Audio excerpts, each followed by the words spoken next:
Number 8. The 2015 Oklahoma State Homecoming Parade. On the morning of October the 24th of 2015, Oklahoma State University held its annual homecoming parade on the streets of downtown Stillwater. The yearly celebration is also known as the Sea of Orange Parade, in reference to OSU's school colors, and it's widely regarded as one of the best university homecoming parades in the country. In 2015, as the festive procession made its way down the city's main street, 25-year-old Adacia Chambers was forced to wait at a streetlight that had been yielding to the stream of parade floats and participating vehicles. Local authorities would later report that the young woman then ran the red light before circumventing a traffic barricade and crashing into a marked police motorcycle, which was sent hurtling into a nearby crowd of pedestrians. Chambers subsequently accelerated directly into the crowd and struck several people with her vehicle. Emergency responders were called to the scene in order to tend to over 50 distressed parade goers, many of whom were rushed to local hospitals for more intensive treatment. It was reported that the collision had resulted in a total of 4 deaths. Chambers was charged with 4 counts of second-degree murder upon being taken into custody, although investigators initially believed that she'd been driving under the influence when the crash occurred. It was determined that the young woman's blood alcohol level had actually been below the legal driving limit. Chambers ultimately agreed to a plea deal that allowed her to avoid the death penalty. She was instead sentenced to 4 concurrent life terms, with an additional 10 years for each of her 39 felony assault convictions, which were also ordered to run concurrently. Number 7. The 2020 Mardi Gras Parade. In 2020, a pair of tragic accidents occurred on the streets of New Orleans, Louisiana, during the annual Mardi Gras celebrations. Just before 9 p.m. on February the 19th, a tandem parade float belonging to the all-female social club known as Mystic Crew of Nicks proceeded along the city's famous Magazine Street. As they passed, 58-year-old Geraldine Carmouche attempted to cross the street by climbing in between the 2 sections of the float. Carmouche then tripped on the hitch connecting them and fell to the ground. Before she was able to get back up, the woman was crushed beneath the second half of the float as it continued moving along the road. The Orleans Parish Coroner's Office later confirmed the identity of the woman, who'd reportedly been related to 2 members of the Mystic Crew. 3 days later, a man whose name wasn't immediately released by the authorities was struck and killed by a tandem parade float in a similar manner as Carmouche had been. According to the Associated Press, the float involved in the second incident was the same one that killed a parade goer in 2008, which had been the last such death involving a tandem float prior to 2020. In response to the 2 deaths, city officials implemented last-minute rule changes that took effect for the remainder of the year's Mardi Gras festivities. The Washington Post reported that each half of the tandem float was required to be pulled by its own tractor. Number 6.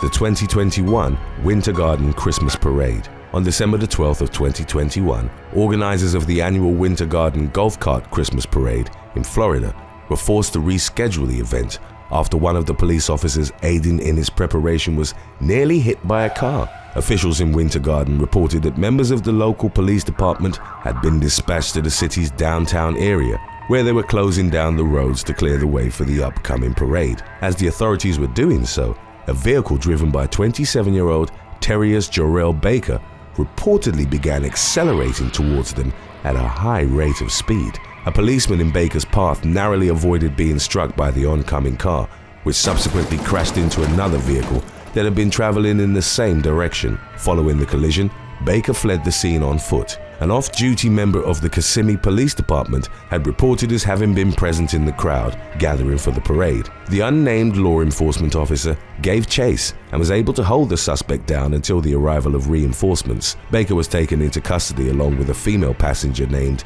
Elizabeth Chavez. 2 juveniles had also been inside the vehicle at the time of the incident, both of whom were reportedly turned over to the Department of Children and Families following the 2 adults' arrests. Number 5. The Midland Train Crash. On November the 15th of 2012, a charity organization called Show of Support, sponsored a parade in Midland, Texas, in honor of U.S. military veterans. The event's organizers had planned for a flatbed trailer, which was being used as a parade float, to pass through the city before arriving at a veterans benefit. The float was carrying 26 passengers, 12 of whom were veterans who'd been wounded in action. As the parade was traveling on its route, a Union Pacific Railroad freight train traveling from Los Angeles, California to Shreveport, Louisiana, passed through the city of Midland. At 4:36 p.m., the parade float reportedly entered the railroad crossing, in spite of the fact that the warning signal had already been activated. According to an investigation by the National Transportation Safety Board, the oncoming locomotive sounded its horn as it approached the intersection, and the engineer also activated the train's emergency brakes in a final effort to avoid the imminent collision with the float.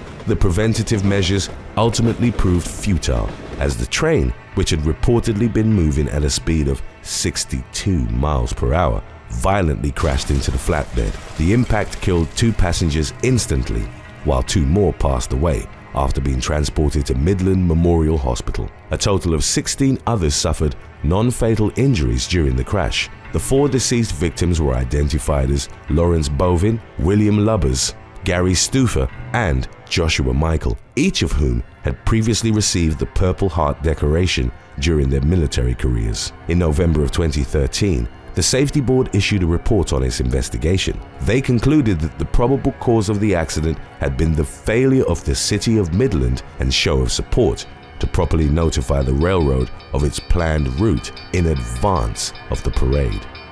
Number 4. The 2021 Puerto Rican Day Parade.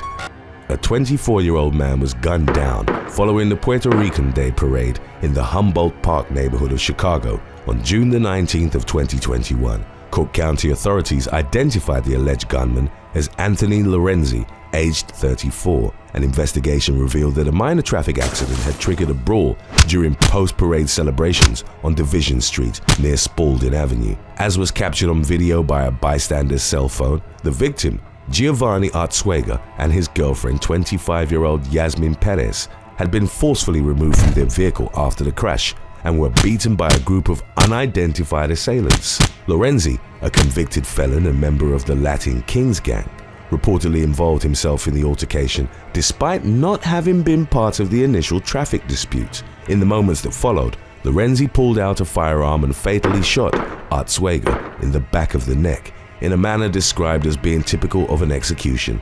Perez also suffered a fatal gunshot wound, although investigators believed that she'd most likely been accidentally shot by her boyfriend during the melee. Lorenzi fled to San Diego, California in the aftermath of the shooting, but he was eventually tracked down and arrested on July the 9th. He was ultimately charged with 1 count of first-degree murder. Number 3. The 2015 Carnival Parade.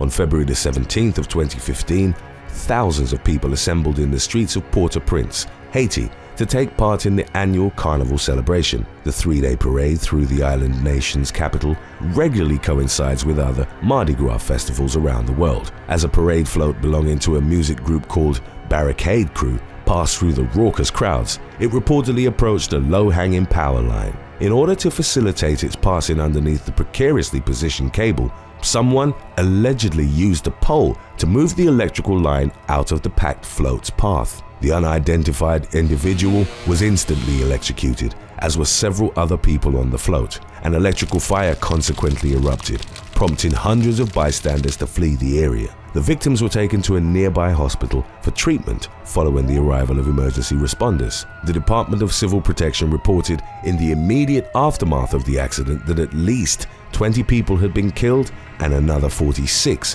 had been injured.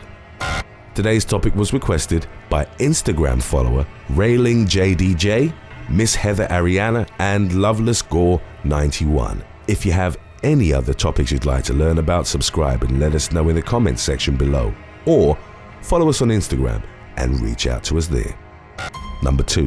The 1997 Macy's Thanksgiving Day Parade. Macy's, a department store in the US, annually presents one of the world's largest parades on Thanksgiving Day in New York City. The 3-hour event has traditionally been held in the city's Manhattan borough since its inception in 1924. Among the most notable incidents to have occurred throughout its history was a 1997 accident involving the Cat in the Hat themed balloon. Due to particularly strong gusts of wind, the balloon had been pushed off its course and subsequently struck a street side light post. The falling debris, which was estimated to have weighed roughly 100 pounds, ultimately struck 4 parade goers on the street below. One of the victims, identified as 33-year-old Kathleen Carona, consequently suffered a fractured skull that left her in a coma which reportedly lasted 24 days. The woman later sued Macy's, the City of New York, and a city contractor in connection to the incident. The New York Times reported that Carona had sought $95 million in compensatory damages from the city and the lamppost manufacturer, in addition to $300 million in punitive damages from Macy's. A settlement agreement was ultimately reached and Carona was awarded an undisclosed amount of money for the severe injuries she'd sustained. The following year, the parade eliminated larger balloons like the Cat in the Hat after implemented new regulations. Number 1. The 2021 Waukesha Christmas Parade.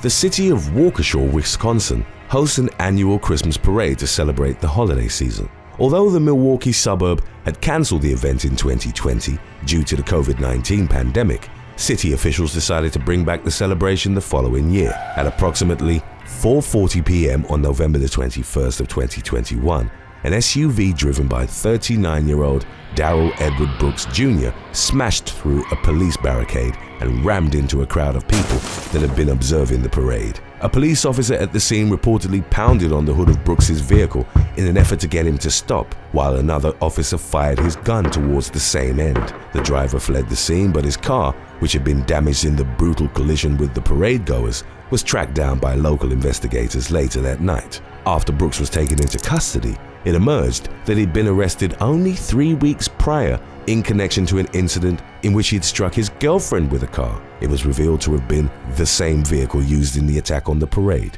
On November the 23rd, the authorities reported that the harrowing vehicular assault had resulted in 6 deaths and 62 injuries. Brooks was thereupon charged with 6 counts of intentional homicide, though investigators believed that the suspect hadn't known anyone who'd been attending the parade. In December, Brooks faced additional felony charges of intimidating a witness and intimidation of a victim. He allegedly called his girlfriend 49 times from jail, threatening her not to cooperate with Waukesha Police's investigation. Brooks was scheduled to appear in court on February the 2nd of 2022. Thanks for watching. Would you rather your only mode of transportation be a parade float or have to use the first model PC for work? Let us know in the comments section below.